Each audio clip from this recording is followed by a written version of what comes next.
Welcome to the Mission After podcast, where we help veterans discover and execute on the most important mission of their lives. I'm your host, Mike Bledsoe.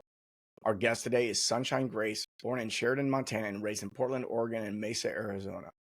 Sunshine's early connection to nature and community initiatives on universal love and compassion deeply influenced her. At age 22, she joined the military for housing and educational opportunities, where she learned the true meaning of first in, last out leadership. Sunshine earned her master's degree in research psychology and worked for a large corporation for 12 years in Jacksonville, Florida, where she also helped raise her stepdaughter. This period became her first haven for safety and belongingness, but she also became aware of her family's history of anxiety and depression. After a profound experience in Kenya, she moved to Austin in 2018 and began her emotional healing journey. In 2019, her health mandated an early retirement, leading to a 4-year period of severe mental health breakdowns. Sunshine's healing journey included a transformative relationship with ayahuasca beginning in 2022, which she attributes, along with the unconditional love and support from her friends and family, to her recovery. Today, Sunshine is passionate about meditation, non-duality, redemptive love, and the reverent use of psychedelics, among other interests. By the end of this episode, you'll discover 3 major takeaways. 1. The transformative impact of ayahuasca and other sacred medicines on healing and developing awareness. 2.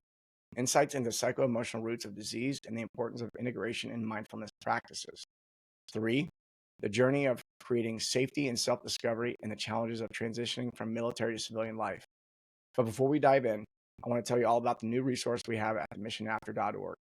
It's called the 10 Surprising Military Habits That Are Sabotaging Your Career and Your Life.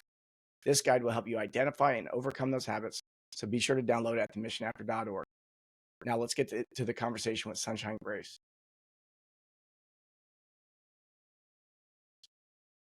Well, Sunshine, it's good to be here with you today.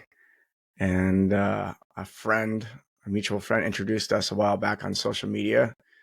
And one of the things that really caught my attention was I'm like quickly in the DMs going back and forth with people, and then it's like voice note, and then your voice comes across, and I was like, oh, she has a really nice voice. She just speaks so softly and calmly, and not what I was expected from the introduction, because it was like, oh, she's a veteran too, and she's doing this work, and I was expecting a little more like quick and fast, which is usually what I'm dealing with. And then it was like you forced me to slow down, and that's nice. I like that. What were you always that slow? Like, It's a compliment. Thanks, Mike. First, I'll just say thanks for the opportunity to speak with you today. And yeah, I could just tell energetically when we were first introduced that, can I cuss on here? You can say whatever you want. That you're the kind of person that gets shit done. You're very action oriented, but you're also reflective. And I knew I could connect with the reflection part of you. And I appreciate being military, the get shit done part of you. So yeah, thanks for this opportunity. I have not always been slow. I started slowing down, when I started working with ayahuasca 2 years ago. But before that, I was very unconscious, very connected from my body, very disconnected from the energy I was creating and affecting others with. Yeah, when you say unconscious, I imagine people are listening going, well, I don't know it. Of course I'm conscious. I'm awake. How would you describe that? Oh, that's a great question. I'm glad you asked that. I think about this a lot too, because I think there are a lot of frameworks that we can use to talk about what essentially maybe is like the most comfortable go-to framework, which is more sciencey. And sciencey framework would describe it maybe as altered states. And by unconscious, I mean I was letting the content of my thoughts drive my nervous system and my actions instead of developing awareness so that I could be more of the container of my thoughts and fully present and listen so I could decide from there what to do. It's a very different way to live. Yeah, and before that, you were much more in reaction, would you say? Yeah, I think I lived 46 years panicking. How many I think years? 46 years, I think. 46 years in panic. Yeah. I mean, the average American you interact with, their rate of speech, which is a function of their rate of breath, which is a function of their heart rate, is very unconscious. It's just being driven by high anxiety. Mm. Yeah, there's I mean, the amount of people on psychiatric drugs in the country right now is staggering. A lot of times I'll start working with a veteran. They'll come in and we'll get to a point in the conversation of, well, oh, I'm fine. I'm totally fine. Things are going good. And I'm like, well, I don't know, why are you here? And then it's like, well, if I come off my drugs, I'm not fine. Mm-hmm. And I'm afraid to come off of my drugs. Yeah. Yeah.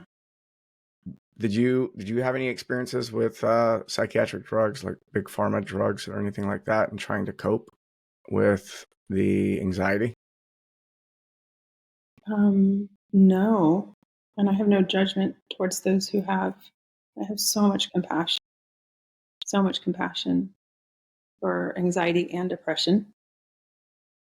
I drank the Kool-Aid from the mainstream messaging around like shaming pharmaceuticals when we need help. And so I never considered it. And now I have a very different view. I think people are doing whatever they can do to not suffer, and no judgment from me. But no, I just pushed through it all. Yeah. So where do you think the cause of the suffering came from? Oh, that's a big, beautiful question. Do you mean in general for people or for me personally? For you personally. Yeah. I like to choose frameworks for understanding things. And for this question, the framework that feels most comfortable for me is actually the one that the Shipibo and the other 23, I think, total tribes in the Amazon use, which is that all disease, or the majority of disease, is psycho-emotional, has a psycho-emotional root. And so, and then I'm not saying that as a speculation for myself. I know personally that for me, that anxiety and depression were directly related to trauma, really, just trauma. And it's so insane to me to think about how I or anyone else could go through most of their life or their entire life like a fish in water and not even knowing that they are living in an anxious and depressed state their entire life, and that there's another way to be in the world, another way to relate to our emotions, to our body, to our relationships. It's just wild. It's just wild. I feel like in 2022, when I did sit with ayahuasca, I mean, that has been a very challenging path, but also extremely beneficial because I jumped out of the water. I jumped out of the water of our mainstream culture. I got some space between my trauma and me. And I now, a year and 9 months into this journey, and I'm a late bloomer with psychedelics. Well, you can just, as you mentioned at the beginning of this conversation, I'm just calmer. I'm just more at peace. I mean, I say that in a lot of shamanic cultures, they're very showy, and they do a lot of stuff on the outside. And then in the Far East, they're very internal, and they bring that altar inside. And that really sums up what's been happening to me emotionally, psychologically, spiritually for the last almost 2 years. The altar is coming inside. I'm learning how to be in harmony with everything. Yeah. Yeah. And did you seek anything out prior to ayahuasca? So this is a two-part question. Did you seek out anything before ayahuasca to try, how did you know that to look for anything? And then what was the moment that you realized that you were called to that particular medicine? Did I seek it out? Well, I think a lot of people can relate to having like a pull or a curiosity towards plant medicines or psychedelics. And I had been working with psilocybin mushrooms for a couple of years before I got curious about actually doing ayahuasca. But when I decided to go down and sit, it was a very strong pull. Like I could physically feel like a pull in my gut down there. And I remember, I think I waited 5 months between registration and flying down. And it was like, the time's going so slow. I can't wait. And I had no idea what I was going to experience. Are you laughing because you can relate? Yes. Oh yeah. Just thinking of there's a common phrase of the ceremony starts or the medicine starts working once you sign up or once you make the choice to go, and to have 5 months for that medicine to start percolating. My fiance actually was doing ayahuasca this past weekend. She was in ceremony, and she had about 2 months. And yeah, I've sat with ayahuasca quite a bit, and I'm familiar with the process. And as it got closer, just more and more things started bubbling up, and I got to, because I'm aware of how this medicine tends to work. I just be with whatever's coming up, and when you get in there, you'll see why everything leading up to that point was the way it was.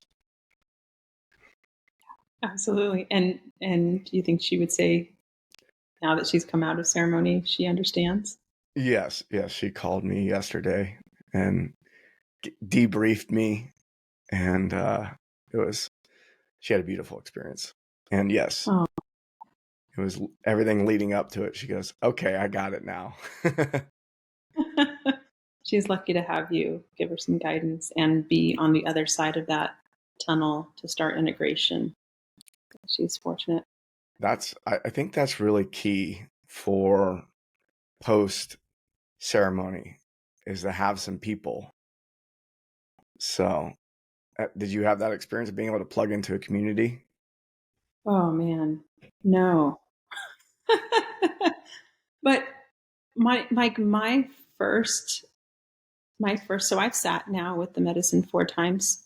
Mm-hmm. So it was June of 2022, 14 months later, September of 2023, 3 months later, December of last year, and then 2 weekends ago. The reason why it was 14 months and was between the first and second time is because that was when I started having so many mystical experiences. And so maybe to answer your second question, like did I decide or did the plant? What it felt like from the start until a few months ago, really. Well, heck, I was in Jordan a month ago, and I was flying back on the uh, I was in my layover in the airport in Istanbul, Turkey, and I had taken a smaller dose of a gummy for cannabis, with knowing that I wanted to do a journey on the way back because it was a 13-hour flight. And I think, okay, no responsibilities for 13 hours, like perfect, right? Um, it wasn't until last month that I actually completely ground from a year and almost 9 months of mystical experiences that continue today, but I couldn't ground because they were so outside of the box, so outside of the box. So no, I knew I wanted to sit with ayahuasca, but from the very start, it was very clear that anybody with tons of courage would have felt like they were a victim. It was like not a choice. It was not a choice. Yeah. Mm. Mm. When you say mystical experiences, what can you give an example of a mystical experience? Then we can assume there's people in the audience who they hear mystical experience, and I know this because when people come to the program, a lot of times one of the questions can be, have you had a mystical experience? And most people check no. Oh, that's great. It's great that you have that as an input question. That's a lot of value in that. Mystical experiences, yeah. From the get-go that week, I was having telepathic conversations with the Shipibo healers and verified through conversations with my mind with them, verified that they were happening when we were sober. I mean, at one point, and I did mention this actually on a podcast interview I did back on January 1st through the Mindful Empath podcast, that at one point I asked, because it was a husband and wife team, very well respected down in the Amazon, Maestro Americo and Maestro Olga, 27 years of experience, I think collectively. I know them. Do you? I've sat They're with them a amazing. couple times. Yes. Yeah. Through Temple of the Way of Light or Solterra? Soltara. Okay, awesome. Okay, perfect. I'm glad you know them. So that first, we drank 4 times that week. The first time, the medicine tasted like grape juice to me. And yeah, if I would have, now I know, oh my God, I'm in for it. That's like that something's coming. And Olga and I talked the whole time while she was singing to me. And before ceremony started, I was speaking with Maestro Americo when he was across the Maloka. I had a conversation with him and asked him to slow down and give me time to sleep. And so he was guiding me on how to do that through our minds. And Olga saying to me, we had a full on, I mean, she was telling me things from my past. Mariko got in front of me and it was just Quechua, Igros, and I couldn't translate to English. And the second time we drank, I think it was the next night, I thought, I really want to get on his station. Like he's a super high frequency when he's in that trance state. He's a super high frequency, very powerful. And so I drank the second night and there was like almost no effect. I could still communicate with her, but it was a very light night. And I thought after that, what did I do right the first time? Let me do some trial and error.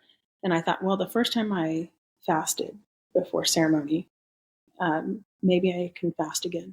So I fasted before the third night, drank, and when he sang to me, we could communicate. And it was awe-inspiring, but it was actually very triggering because it felt really lonely that I was having. I mean, that's just one example. There are many things that happened that week that my experiences were an outlier compared to the others too. So, but coming back to Austin, uh, other mystical experiences included me trying to find an ayahuasca community here in Austin that I resonated with, and I couldn't find anyone. So I was reading a famous book called Plant Spirit Medicine. And the author, who's a well respected medicine man, said, you can ask the spirit of one plant to embody the spirit of another plant. And I thought, well, am I crazy or stupid? Should I just not do this? But then whenever I'm in a risky situation, I'm like, screw it. I'm just going to do it. So I set up ceremony with psilocybin mushrooms, a very high dose, and asked the spirit of ayahuasca to become the spirit of psilocybin mushrooms, and it worked. Mm-hmm. And from that point on, that was August of 2022, I had out-of-body experiences. I started communicating with a voice that I call spirit today. I tell people I don't identify as a medium necessarily, but it's just think of it as like a mediumship. And started hearing whistling outside my head in my bedroom. They were Icaros, waking me up in the morning. It was just experience after experience. Teaching dreams started then. So I get taught in my dreams by the presence I call spirit, mostly on universal love and compassion. Those started. I started getting, it's hard to explain, but I'm sure alpha and beta brainwave state are the productive brainwave states.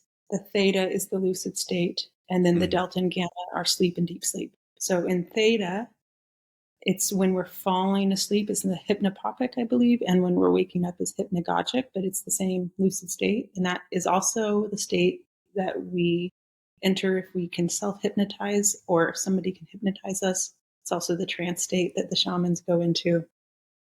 So anytime I'm in a theta state, starting last August, 2 years ago, I hear people's conversations in the collective.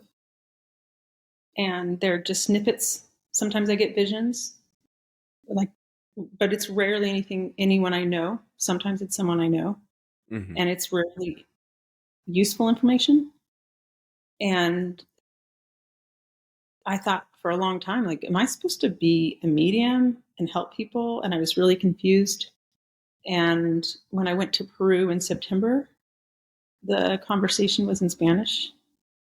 So I was picking up the local. And when I went to Jordan, it was in Arabic. And I asked Spirit, actually in ceremony, what's happening there? And Spirit said, you're very sensitive now, and you're like a radio antenna, and you just pick up information from the collective, and does it bother you? And I said, no, it's kind of nice because you never really feel alone. You're always hearing people, Yeah, they so one thing I'll mention to the audience is a lot of times ayahuasca is very different than most psychedelics. It's a very I tell people it is psychedelic, but it's more than a psychedelic. And so it doesn't quite give it justice if you're referring to it as like, oh, this is just one of those other psychedelics. And one of the really common things that I've seen happen over and over again is most people don't have this experience, but some do, and that is gifts are awakened. You're awakened to some gifts, sensitivities increase, and that gift was, in my opinion, is the gift was always there, and the sensitivity wasn't there yet because, we've got so much baggage laid on top. Or for me, it was a belief that I needed to be tough. And in order to be tough, I couldn't be sensitive. And so I imagine that's true for a lot. I know that's true for a lot of veterans in my interactions with them. It's like, oh yeah, just stuff everything down. I'm not being in contact with the feeling world. And when I'm in contact with the feeling world and I can have that experience, all of a sudden I am having a totally different experience of reality. And if we're not in touch with the feeling world, if we're not in touch with these other gifts, then we're getting a very small snippet of reality. And when it opens up, I think it's open for so few people to the degree in which it is for you, that some people it's so outside of what they think could be real. They could easily dismiss it. And so and I've seen this happen over and over and over again with people who go into the medicine space. The gifts are not always the same. It's not like everyone gets the same gift. I remember when I came back from my first round of ayahuasca, is I was able to sense other people's fear. Is like I knew when somebody was afraid, which was almost all the time for most people. It's like I'd interact with somebody, oh, they're just afraid. Somebody was like, oh, they don't seem like they're a very nice person, or they're not this or that or something. There's some type of judgment about them. I go, well, they're just really afraid. And so it's it was more of a, not so much I could feel it. It was just I knew it. It's like all of a sudden the patterns of fear behavior just triggered in my subconscious, and I go, oh, okay, that's what fear is. Cool, got it. So, and a big part of that is I had to deal with a lot of my own fear. I was always afraid, and so because I worked through that, then I became like the expert on it in a way. Yeah. Wow, what a blessing. Yeah, this medicine definitely blesses us up when we go down and sit with it. Down in South America, for the listeners, they call it cleaning. It's like the shaman's medicine is cleaning out the trash, which is, as you said really well, it's like it's probably the Hindus do the best job of describing this. It's like we have life happening before us, and in the present moment, we see something beautiful like a sunset. And the sun sets, and we still want to hold on and cherish that moment. So with that attachment, that's an attachment. And or we see a snake, say the snake bites a little boy, and we close our aperture, we close our hearts and minds, we resist that experience. That also makes a mental impression. I'm saying mental impression, but you could just call it a memory, right?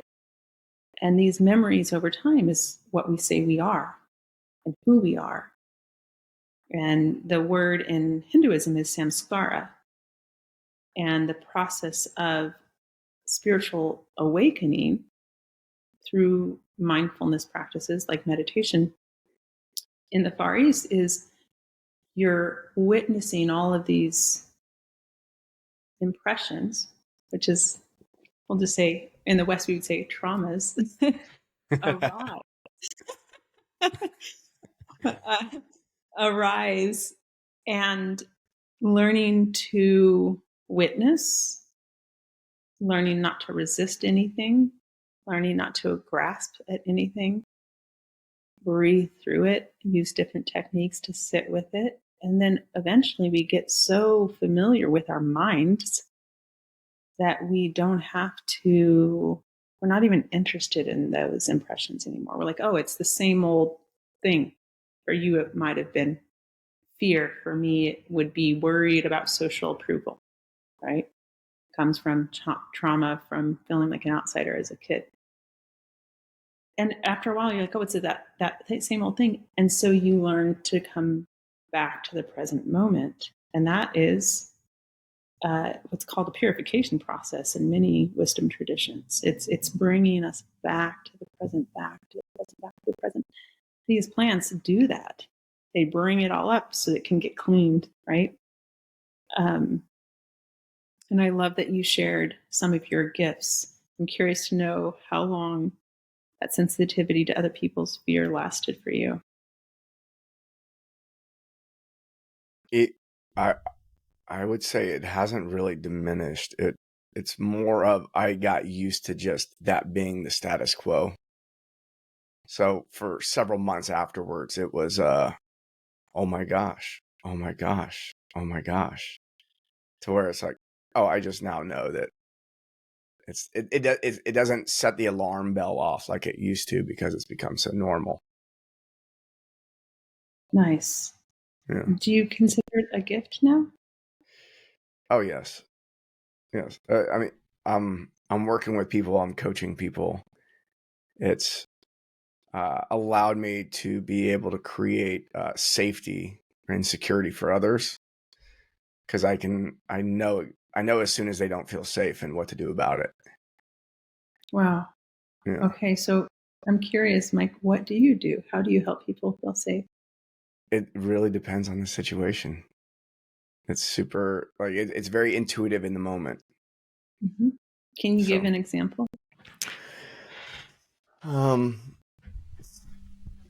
yeah, when I um when I'm in a conversation with somebody and I want to create safety, a lot of times I can tell that they're experiencing an edge. Something feels like an edge for them. And so then I'll share something about myself that's similar to the edge they're experiencing. And that gives them permission to talk about that. There's also been instances where I've been in the medicine space with people and they are on an edge there and being able to communicate to them effectively that they're completely safe and secure in whatever it is they're experiencing in this moment. And in fact, I really see a lot of value in writing the line of I think I'm not okay to I'm feeling safe, and teetering on that line and allowing them to expand themselves into a greater sense of safety in those experiences. So I see it a lot as similar to, I come from a fitness background. It's like, okay, I know how to make the body stronger. And that means you need to have a progressive overload. You actually have to overload the system a little bit, just a tiny bit. You don't want to overload it too much, but just a tiny bit, and then it gets stronger. And so when I think about like emotional states, it's the same way. Is we're going to push the emotional boundary a little bit to where you almost don't feel safe. You can feel the fear coming up, and then we can back off, and then we can push back into it a little bit and then come back in. And so whether that's in a medicine space or whether that's simply in a coaching session where we're having a conversation, that's how I like to play. Wow, those are beautiful illustrations. And it makes me so happy to hear about your work with veterans and how you're using your intuition to help them feel safe and not alone, really. And I feel really grateful to you for the work you're doing. Thank you. Yeah. I've got on the veteran note, can you share a little bit about what your experience of leaving the military was like? Do you want to know up until I left or after I left? whatever you feel is uh, one of the things I'd love to know is like the moment that you decided that you were going to get out, because sometimes that could be, you know, someone's been in for 6 months and they're like, wow, this is not for me, I'm going to wait out my contract. Or it could be, I didn't know until a week before my contract was up I was going to get out. And there, I love to hear about what caused the choice to leave, because I'm somebody, and I know a lot of people that they did not, their mind actually changed at some point. It's like, oh, I'm going to do 20 years. It's like, no, I'm actually going to do 5. And so, yeah, what was that point? And then what was, I also like to know what happened in that time from choosing to leave to actually getting out. Oh, thank you for asking. It's also nice to be able to talk about this topic because I don't really don't talk about this to anyone anymore. And it feels like another lifetime ago that I was in the military. Well, I'll start with saying one of the many blessings of having teaching dreams is spirit will show me somebody else's heart. Kind of like you sense fear in other people. Spirit will show me people's fears, insecurities, shame, a lot of shame. And so it's easier for me to understand others and not take things so personally. And also on the flip side, spirit shows me myself. And in one dream not that long ago, through the creativity spirit has is just endless. Spirit was showing me in a cooking contest where I was competing with other people to make a dish, a Mexican food dish. And without getting into the details of the dream, there was this point where the judge looked at me and said, kind of so that everybody else couldn't see it, she's like, wink, wink, if you want to win the contest, you can use this ingredient. And I woke up and I was like, what in the heck is that about? And it took me like many times, spirits, dreams, it takes me a week or two to figure out, oh, I am just hooked up in the way kind of you are, Mike. It's like when there's a ladder of options, a hierarchy, so to say, of achievements, I just naturally think of the highest one. And so entering the military, I just naturally thought, I'll do 20 years.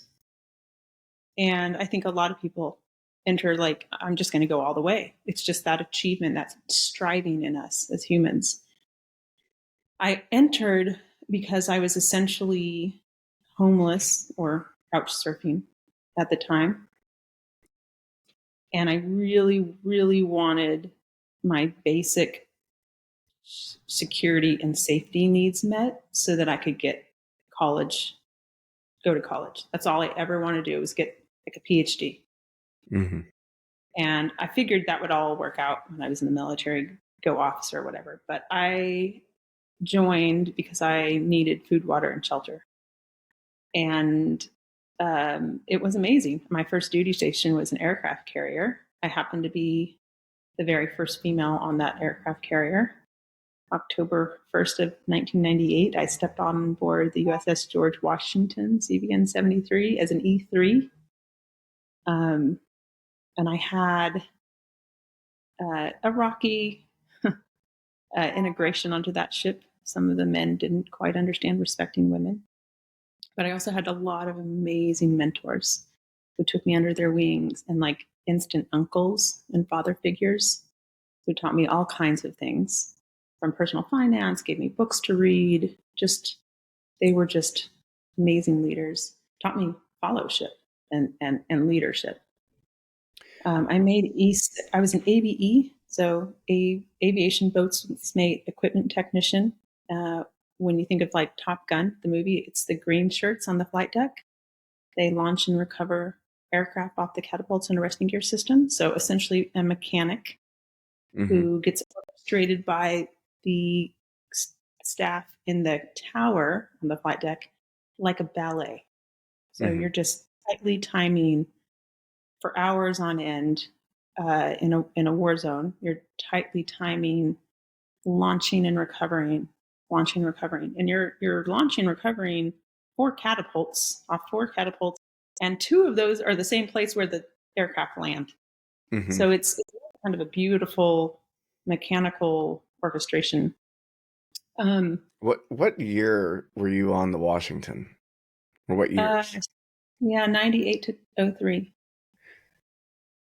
So we were on a deployment together. Wow. Yeah. 2000 or 2002? 2002. Wow. Yeah. And you were OS? What's that? You were in OS, right? IT. IT. Okay. And I was on the USS Normandy, which we would command the planes after they left the George Washington flight deck. Yeah. Wow. Yeah. Small So world. we were on a deployment together. You're just on a different boat. Yes. Yes. That's awesome. Yes. Wow. That's crazy. So 2002. I'm trying to think what happened at deployment. Is that when the coal got bombed? Coal coming back through the Suez? I'm trying to remember. Maybe. I think so. Yeah, that was my first deployment. I was not in a good headspace that first deployment. My second deployment, I was way more aware of what was going on. My first deployment was not. I was unaware of a lot of things going on. And so, but yeah, that's as soon as you said Washington, I was like, and I later spent 2 weeks on the George Washington in 06. I was I did the reserves for a year. And so I did my 2 weeks and I went to the Washington and spent 2 weeks there. So yeah, I know the ship well enough. She's a good one. That is so cool. So we've literally served together. Literally, yes. That's amazing. There's like a faint memory of your face. And when you said that, I'm like, that's where it comes from. That's interesting. Yeah. Wow. Yeah, Wow. we were same place, same time. Where was your office? Well, the 2 weeks I was on the Washington? In 02. In 02, I was on the Normandy. Oh, but you never stepped on the GW? No. Okay. Got it. So you were just in our carrier group then. That's right. Yeah. Wow. That is so rad. What a crazy coincidence. There's a lot of things going on in the military. The fact that we were that close is interesting. Yeah, we probably saw each other in port calls and probably Liberty. Yeah. That's good. Yeah. Crazy. All right, so I interrupted you, but I had to explore that. Yeah, I'm so grateful you shared that. That's super cool. I'm trying to think where I was. Okay, yeah. So it's just bringing it all back. I'm getting hit by this like wave of nostalgia now. I can picture like the P-ways and so many sea stories. Damn. Yeah, it's crazy. That's a whole part of my life I don't think about much. Yeah, so I had a lot of guidance, and I also was just built for achievement. So I did well. I made E6 in 3.5 years. I think the first female ABE to make E6.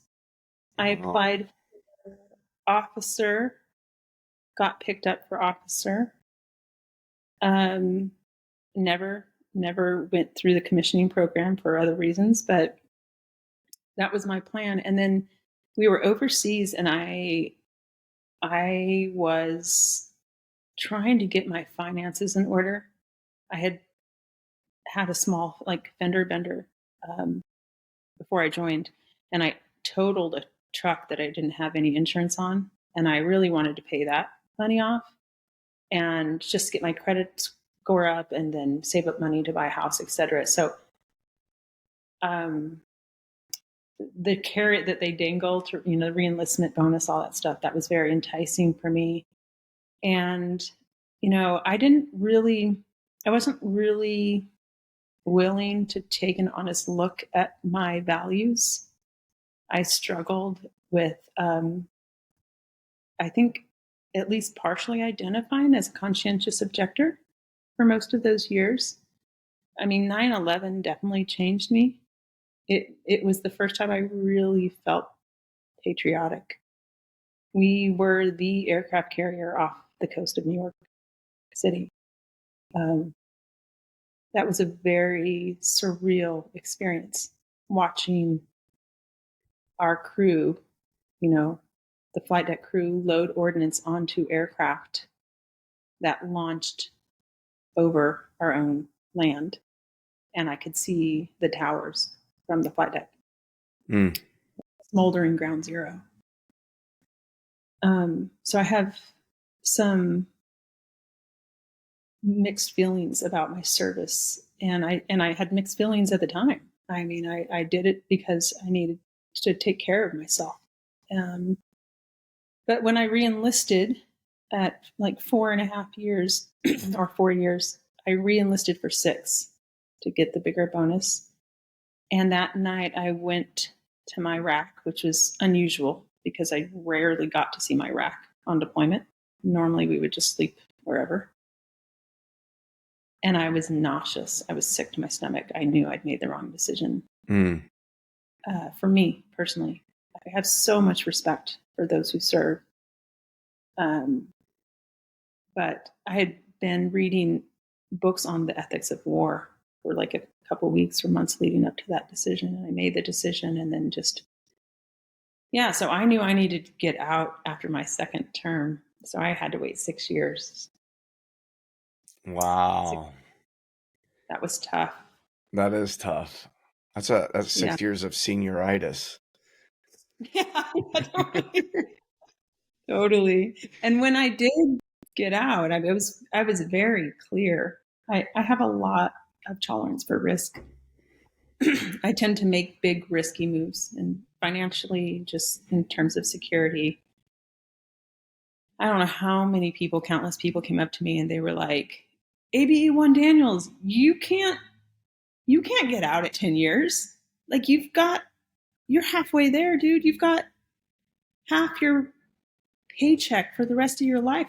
And I'm like, that's not how I see it. I can't waste 10 years of my life being somewhere I know I shouldn't be. And nothing's guaranteed anyway. Like truly nothing's guaranteed except for death. I'm so grateful for those 10 years. But when I got out, oh my God, the day before I got out, some like crusty E6 came up to me and he was like, hey, Daniels, I know this is your last day, but we need you to stay on an overnight watch.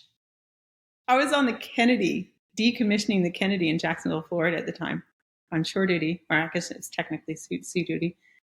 And I just looked at him and I was like, what? You're going to put me overnight on the barge my last day of 10 years in the service, like with a 2-hour notice? And he was like, yeah, sorry, man, I did blah, blah, blah. And I was like, I was feeling nostalgic up until a moment ago. And now I'm so over it. Yeah. I went straight from 10 years active duty to grad school and never looked back. What was that first day out like? You wake up a civilian. What was that? Oh, I think just relief. I had PTSD dreams for a couple years that I was being trapped on that ship. I still have them from time to time. Like I can't get out. Either the ship's going down or, that was during the years of Don't Ask, Don't Tell. That was another thing. The psychological stress of, I identified as bisexual at the time. Mm-hmm. I ended up writing my master's thesis on sexual fluidity in women under the age of 35 who identify as bisexual or unlabeled. And it's a part of my sexuality I never explored. But the fact that I couldn't explore it for 10 years, at, you know, knowing that, I mean, always having that fear that like I would be kicked out. Mm-hmm. There were a lot of things that made me feel like, yeah, it just didn't align. Didn't align. It was hard. Yeah. So I don't remember the exact day after, but I'm sure I was relieved and also grateful. I mean, the military gave me all my leadership training that I took into corporate for 12 years after, gave me my GI Bill, which I used to get my master's degree in psychology. It gave me safety and security and 3 square meals a day and a roof over my head and an opportunity to pay off all that debt and start a series of buying properties. Like when I look back, Mike, I look at the people I grew up with. Nobody ever talked about college. I grew up lower middle income, barely, and opportunities like that weren't even in our dreams. And the military was the bridge from this kind of ghetto environment I grew up in to, being retired at 43. I have a lot of gratitude, but it was a sacrifice. Mm-hmm. So you spent 12 years in corporate after you got out, and it sounds like that's ended now. Right. So, what was that corporate life like? And it sounds like also you were experiencing a lot of, I guess, anxiety during those years as well. Yeah. Thanks for being in tune to that. Yeah, I got out. I had been, let's see, I was 27 when I met my ex-husband. We were together 16 years. His daughter was 4 at the time I met him. My daughter, I consider her my daughter, but Mason,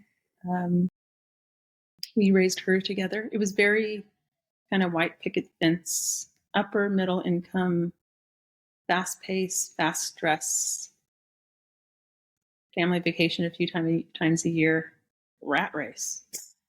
Like, 12 years I'd started after grad school. I got my degree in research psychology, not clinical psychology.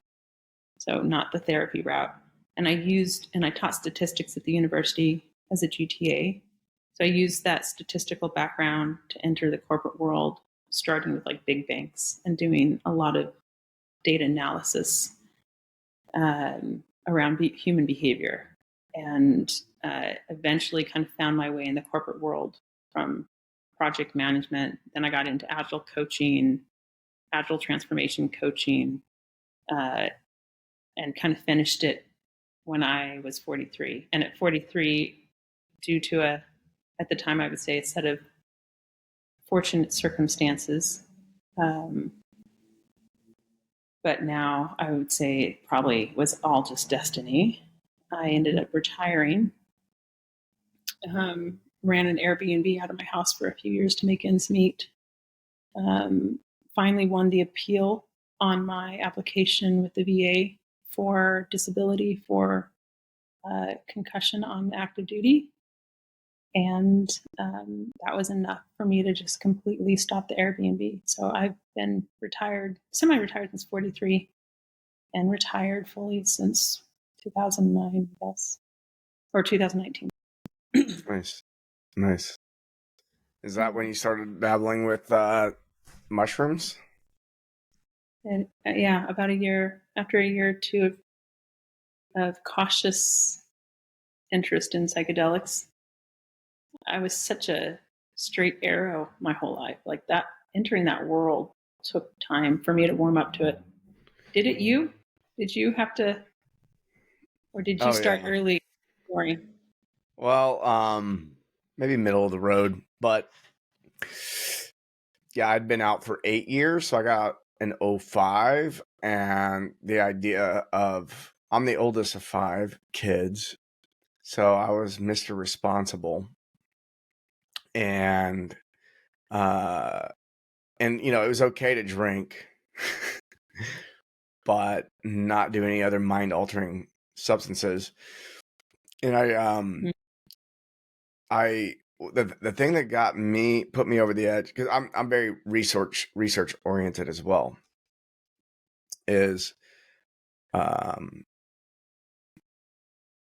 I had started hearing people like Tim Ferriss. I was a student of business, and I was running my own business. I was running at the time I was running. I had 2 CrossFit gyms, and I had a podcast and an online coaching business, fitness business. And I had begun investing in going to marketing conferences to learn about digital marketing. And I chose the right people to learn from, because they were like subtly saying, hey, this psychedelic stuff is probably helpful. And then listening to people. And if you're into digital marketing, then if you're into that space, you know who Tim Ferriss is. And he would go on Joe Rogan and say, yeah, I eat like a bag of mushrooms every 6 months to hit the reset button. And that stuck in my head. And I go, man, that guy's really smart. He's really successful. He's put together, and he's doing it. It can't be bad. And I did a little bit of research, and I go, this stuff doesn't actually fry your brain. So I went to a conference, and then at the conference, I realized I'm supposed to eat mushrooms. And I call my little brother up, who I'm 9 years older than him. And up until that point, I was like the judgmental. I had no empathy back then. So from the moment I went into the military to the age of around 30, I was like, alcohol was the only drug I was allowed to take. Maybe cocaine a couple times in there. You get too drunk and then someone gives you something. But I still was like, that's not a good thing to do, which I still agree. It's not a good thing to do.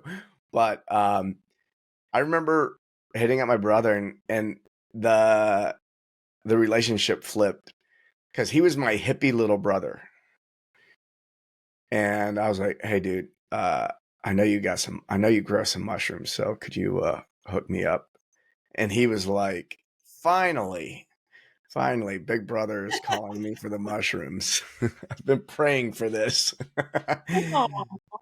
And so I ate those, and I got really lucky. I pulled off the set and setting perfectly without much research on that, because I was unaware that that was a thing. But still pulled it off nicely. The intuition was on point. Spirit was sending me messages, even if I was hard of hearing. And empathy started coming online. And that was such a beautiful experience that I dove in a little more research just to confirm that it was okay. And I just started using them pretty frequently. I think I waited a month or 2 after my first time to kind of stabilize this new way of the expanded perspective that I was able to adopt. And I stabilized that, and then started trying to reproduce the set and setting. And that was so I was about 30. I was almost 31. So not early, but also not late. I think that's actually a really good time in life to start exploring, as someone who grows up in the Western world with the Western mind. I think that that's probably a good age. But I agree. yeah. So not too early, not too late. Go ahead. But it was also 2013, so it was kind of like I was still early to not everyone was talking about it publicly in 2013 yet either. So I was a little early in that sense. Yeah, you weren't a hippie, but you were in front of the wave for the Renaissance. Right. Yeah. Curious to know about the 2 months between your first time and your second time. You describe it as like kind of getting stabilized, but I think of that as like reorientating to a different way of being in the world or seeing the world, which is like for me part and parcel with spiritual awakenings and the mind kind of needing to expand and the heart opening. So when you say that you were doing that for 2 months, was that more integration work? Was that opening the mind and the heart? What was happening there for you? It was practicing the knowing of practicing the empathy that I had learned. It was there were two really big takeaways in that experience. One was empathy, and the other one was I realized that the entire world that I was experiencing was actually inside of me, and that I was actually in charge of like once everything hit the sense space, I'm now in charge of everything that hits my eyes and ears and taste and all that. Is like, oh, this perception that this is outside of me is an illusion.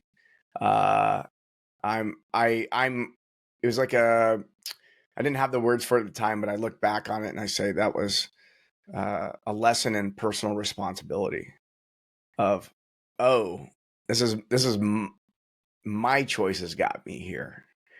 This is not, the world isn't happening to me. I'm everything that I judge as negative is something due to my own thoughts, feelings, behaviors.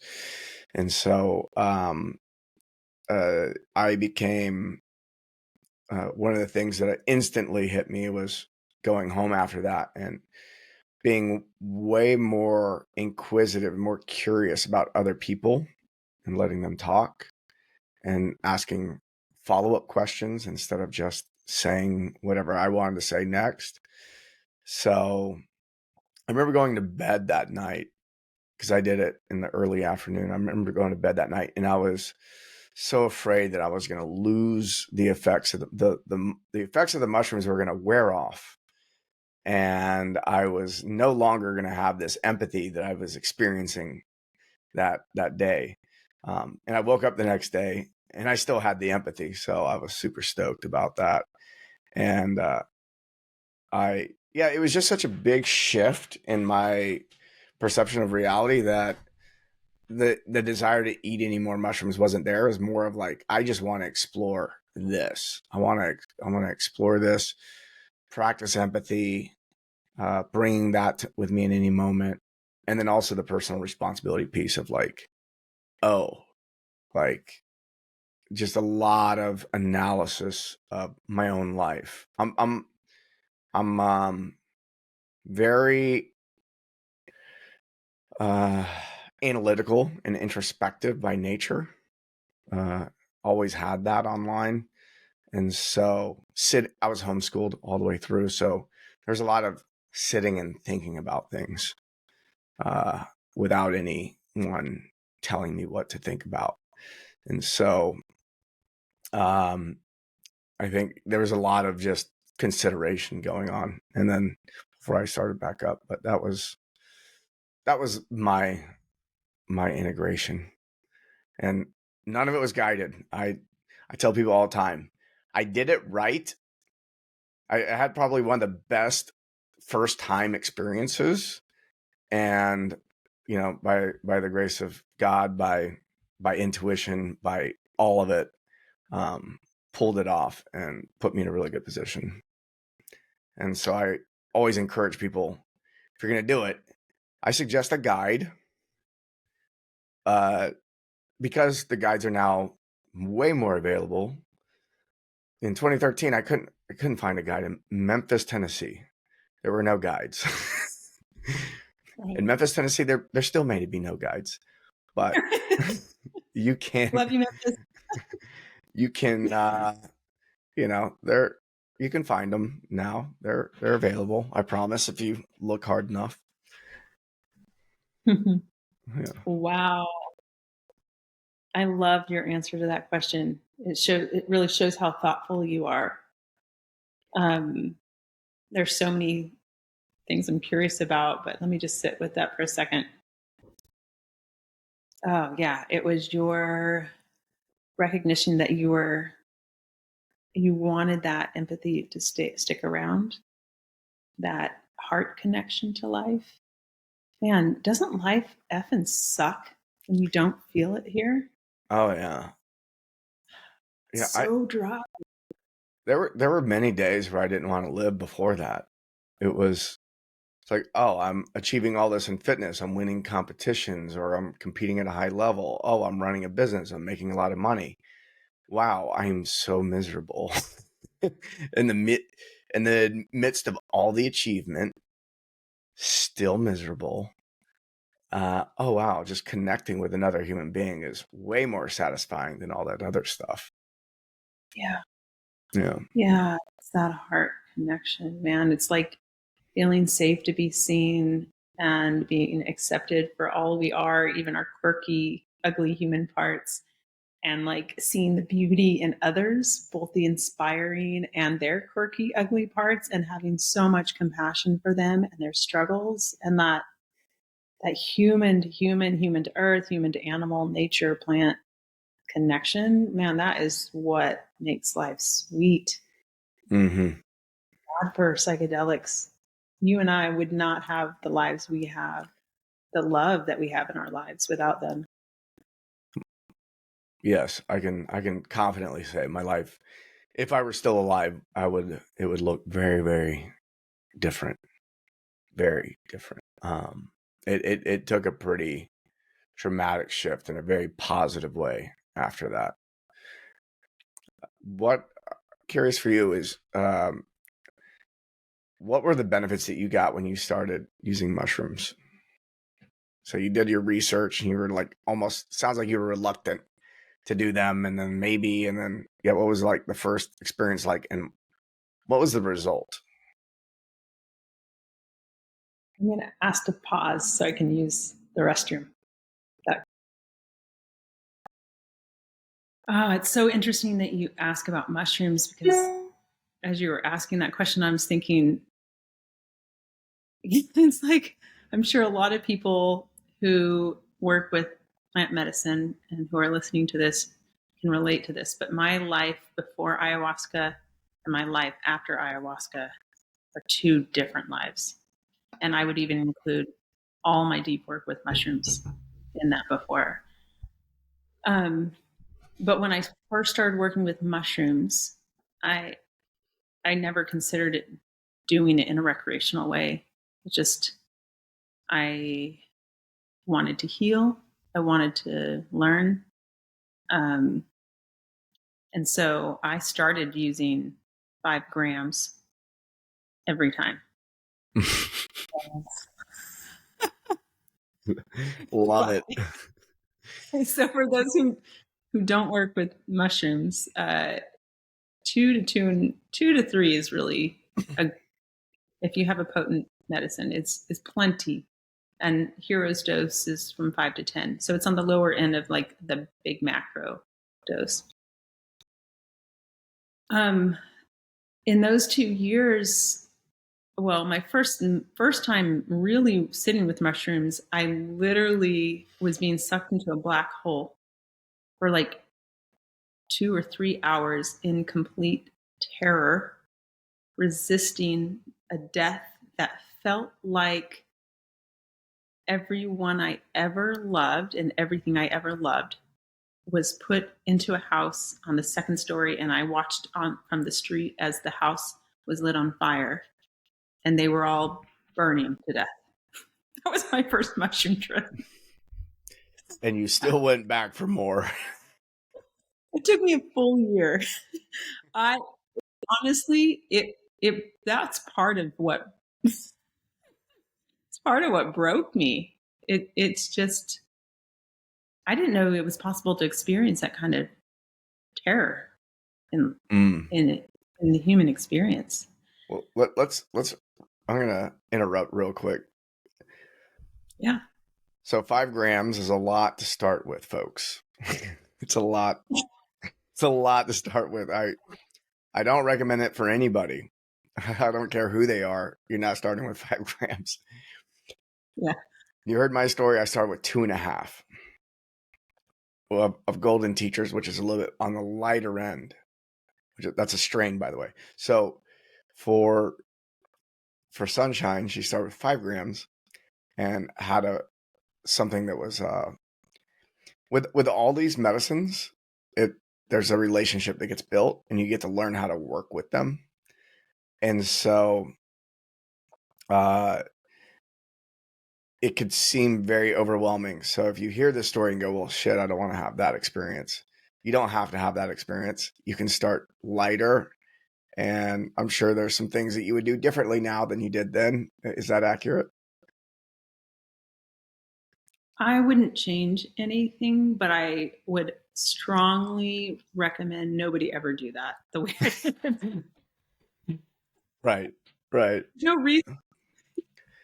I'm gonna mention this now because I'll have it up before. I'm gonna do a like a microdosing and a set and setting little free something on the website somewhere. So anyone who's listening to this, and maybe you, if you have something, please share. But also, I've been getting hit with way too many questions to not put something together. So I'm going to put something together soon where it's just like a quick resource on do this, not that. Because I'm like you, there's a lot of things I did that I don't regret doing, but I would not suggest someone else do it that way. I mean, I think it touches on this archetype of martyr in a lot of us, which is maybe part ego and also part self-sacrificing. Mm-hmm. It's like a part of us that doesn't really value or takes immense risk, not usually appropriately. Mm-hmm. Mm-hmm.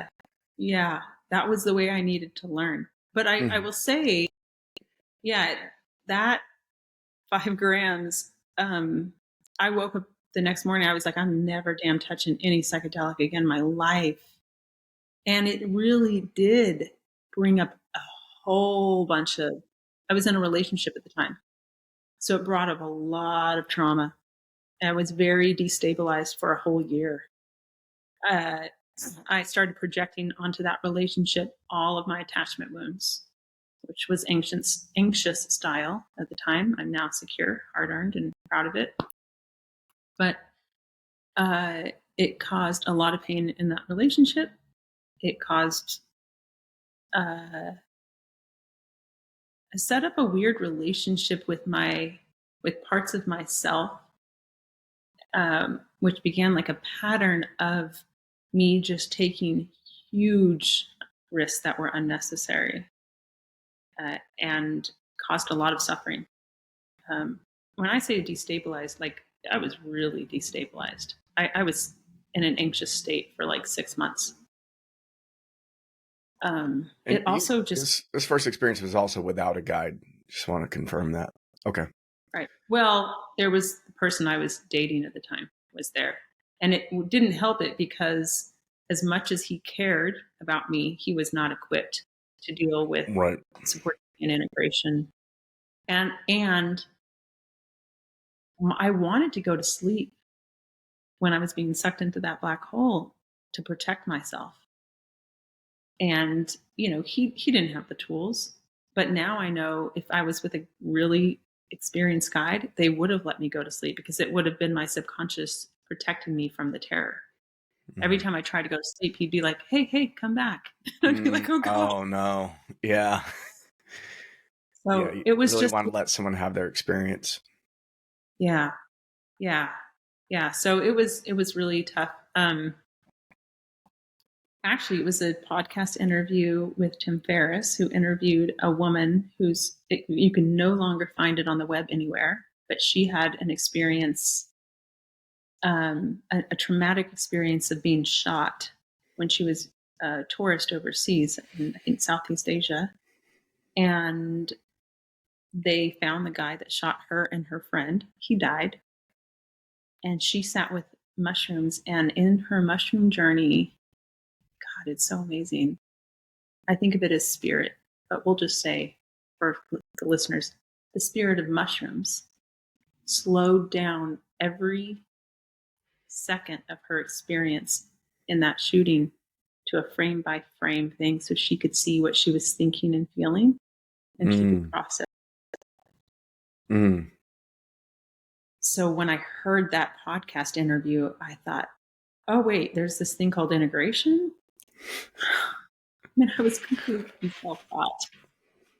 And I did. I got to a point where I saw like the cosmic joke of my destabilizing experience and decided to start the ceremony again. And from that point on, I really journeyed for probably another year plus using the model of the Theosophical Society.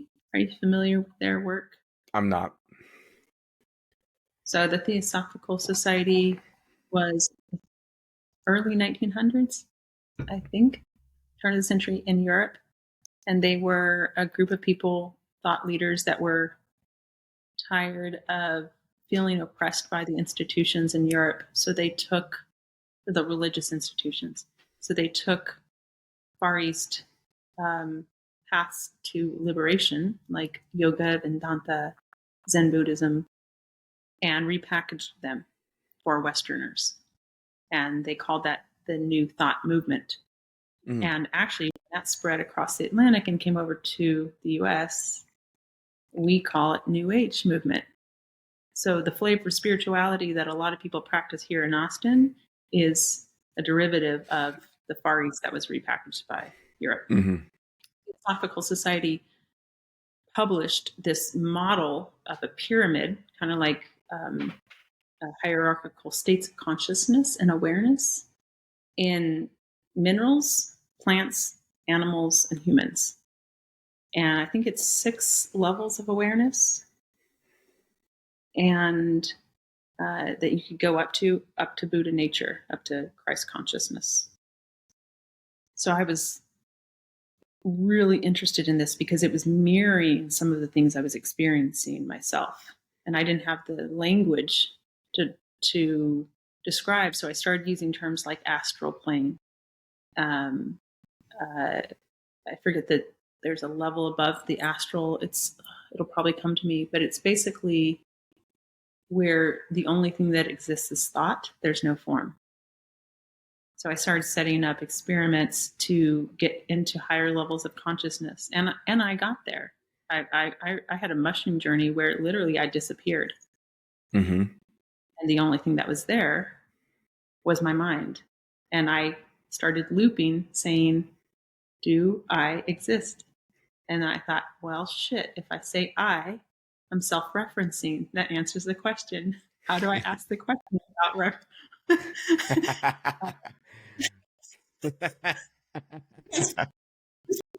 I didn't have a body. I had no identity. I had no identity of my thoughts.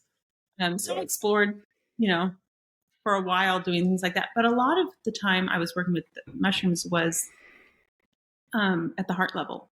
I was inviting friends and family into that space, which I just thought of as like the astral, and started talking with them and trying to heal whatever wasn't harmonious in our relationship. So my mom, guy I was dating, my 2 best friends, and it was beautiful. And I feel like on some level, all of that healing actually happened. So by the time I came into the world of ayahuasca, I had already been practicing a lot of healing. The difference with mushrooms and ayahuasca for me is that ayahuasca talks back. And so when I sit with ayahuasca, and you touched on this earlier, Mike, there's like a teaching you had in your first ceremony, right? And it took you 2 months to kind of embody that empathy. So for me, once I go through visuals, the visuals often tell me I'm entering into that spiritual place. And then I'm in communion with spirit. And spirit and I will start a dialogue. And that dialogue will go on for some time, like a river, like a long stretch of teachings and illustrations and healing and heart work. And then there's a bend in the river, and that's like time for me to rest. It might be 10 minutes or 15 minutes. And then a long stretch of dialogue, and then a bend in the river is rest. And that will happen for 8, 10, 12 hours. That dialogue is sometimes 12 hours long. Mushrooms didn't feel like that. There was no presence there, that there was no subject object.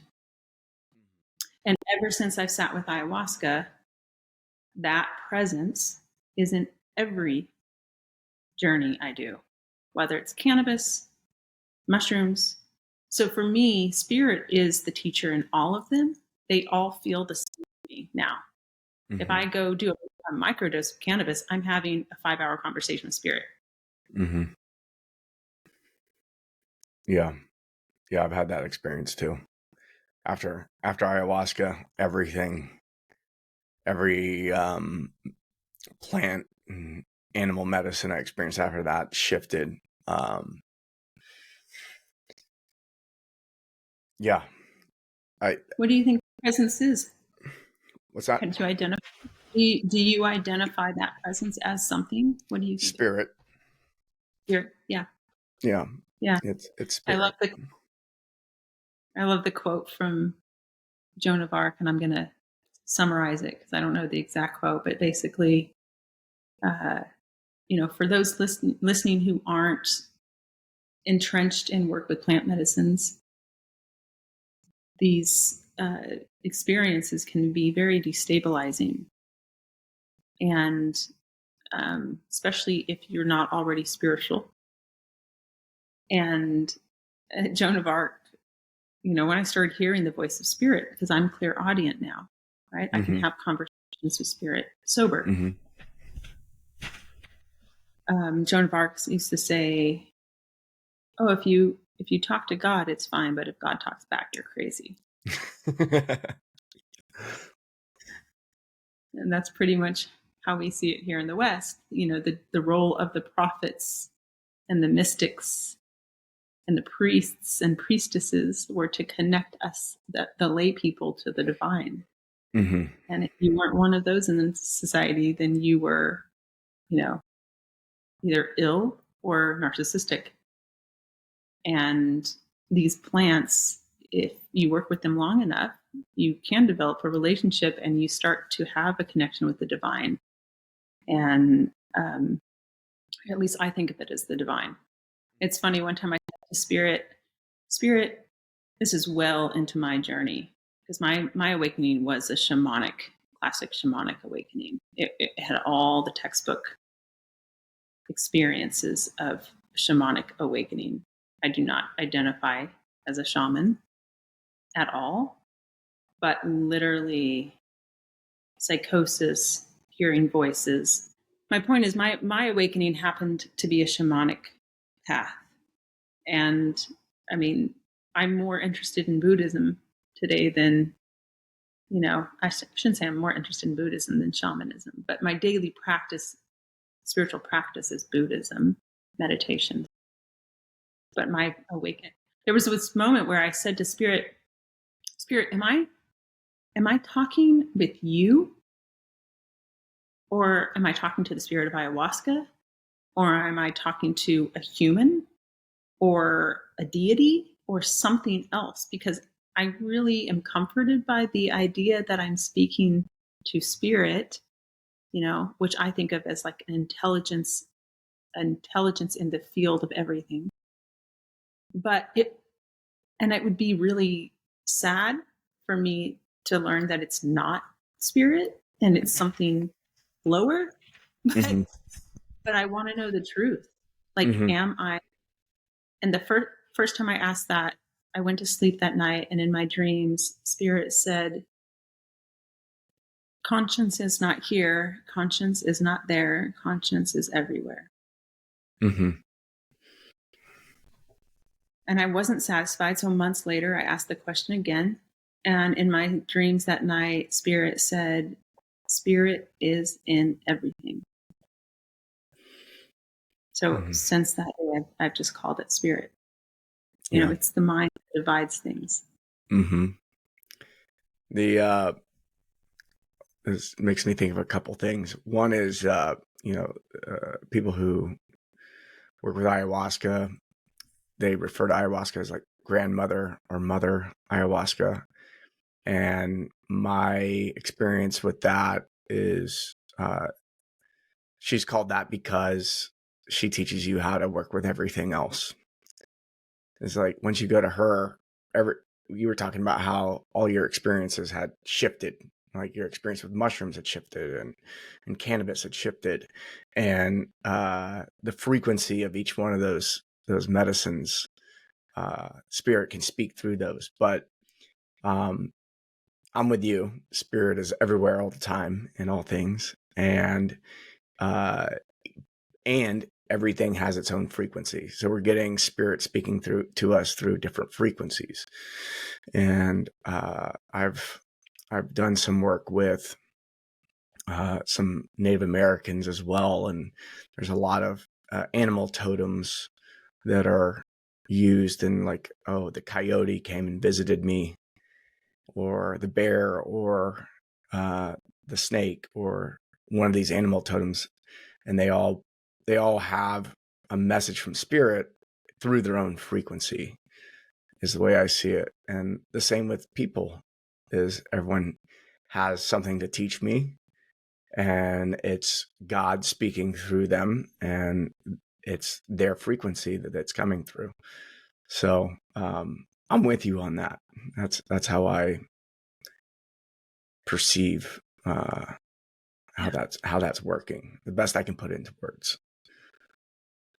It's such a fun topic because in South America, we'll just say the Amazon because we know that best. They refer to different spirits, right? And they don't often say like their equivalent to God or Mm-hmm. supreme creator. They kind of just talk about different spirits, grandfather spirits, grandmother spirits. If you talk with them about the kanea, the geometric forms that are woven into their textiles, their earrings, they will say that is that's the song, the ikro that they're singing, which I think of as spirit, right? That Mm-hmm. ikro. But if you earn their trust more, they will say, "Oh, the kanea is a map to the jungle. It's what helps the jaguar find its prey." And you're like, "What? It's a map to the jungle?" And then if you hang out with them longer, they'll say, "Oh, well, it's a map to the universe." And I came out of ceremony in September, walked out of the Maloka to use the restroom, and oh wow, my battery is low. I may have to pivot to charge my battery. But I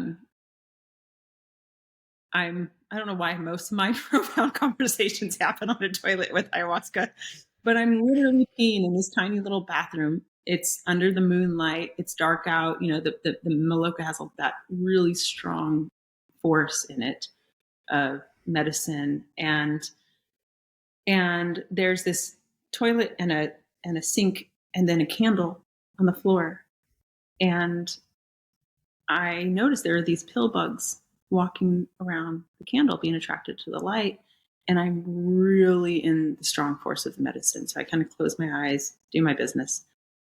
I'm still on the toilet, and I realize as I open my eyes that those geometric patterns show up on the tile of the bathroom in pink and purple and start to spread against the wall. And it was vibrant, like neon colors. It was so beautiful. And Spirit said, "I am always here. You just don't always see me." And then one of the pill bugs, the biggest one, which is like a grandfather, he starts walking towards me. And I'm like, "Whoa, dude, I'm super high right now. Like, give me some space." And he's like, "Do, do, do, do, do, do, do." And I was like, "Grandaddy, boundaries. Like, can you, oh," and then he's not stopping. So I'm like, "Okay, ground, find my breath." breathe. And I open my eyes and I see this iridescent force field shape go over this granddaddy pill bug. And I'm like, whoa. And then I look and all the pill bugs, like this force field over them. And Spirit, this is so cool, Mike. I don't even know how to describe this. Spirit let me feel energetically what that force field was. Mm. It was spiritnosis. And it was the same intelligence as the spirit of ayahuasca in the Maloka. And I was like, oh, damn. Everything in the universe has that intelligence. Mm. So that's how they relate to, God down there. And in Hinduism, they would say the Brahmins. I mean, Brahman, right, is the unified field of intelligence. And we have so many words to describe the unnameable. But literally in the ayahuasca ceremony 2 weekends ago, I'm laying outside of the Maloka just looking up at the stars, and everything takes this rainbow geometric patterns of like small geometric patterns, octagons, like breathing, the stars, the trees, the grass. This guy walks by, he's got them. And Spirit said, I am, the universe is intelligent. That's how you can communicate with me and I can communicate with you. And in Buddhism, just to kind of round it out, Buddhists, depending on kind of your school of Buddhism, enlightenment experiences of unity is seeing that our true nature is that all form is actually just spirit. Mm-hmm. It's the mind that divides form into form, but it's literally just spirit moving through everything. Yeah. Yeah. Everywhere. I had a friend ask me, he goes, he's asking me about if I believe in God. And I was like, no, I know God. And for a moment there, he was like, oh man, my buddy's an atheist. I was like, no, no. Yeah. Yeah, I did not believe in God until I did ayahuasca. The mushrooms and some other substances I had done before. And I was like, these are great enhancing tools that give me access to different parts of myself. And then when ayahuasca opened that door and I go, oh, got it. And that was the beginning of that journey. So I feel Wow. you. Yeah. It's amazing. It's pretty amazing. Is there anything you want to share before we go? Anything that is just burning for you? The only thing, and my battery may die, so it might be perfect timing here. 6%. So I apologize, but it's actually great. I think the only thing on my heart left to say is that for those veterans out there who are struggling with severe anxiety and depression and a sense of disconnection and probably crippling loneliness and feeling stuck, there's definitely a lot there are definitely a lot of resources out there for improving our mental health. And I am annoyingly strong at advocating for meditation, any type of mindfulness practice, learning how to connect with the body and witness the mind, and drop into the heart space and slowly let the heart open to feel all of the feelings that we all stuff down, that come up. They're graceful and compassionate ways for reconnecting and getting out of the head and into the heart.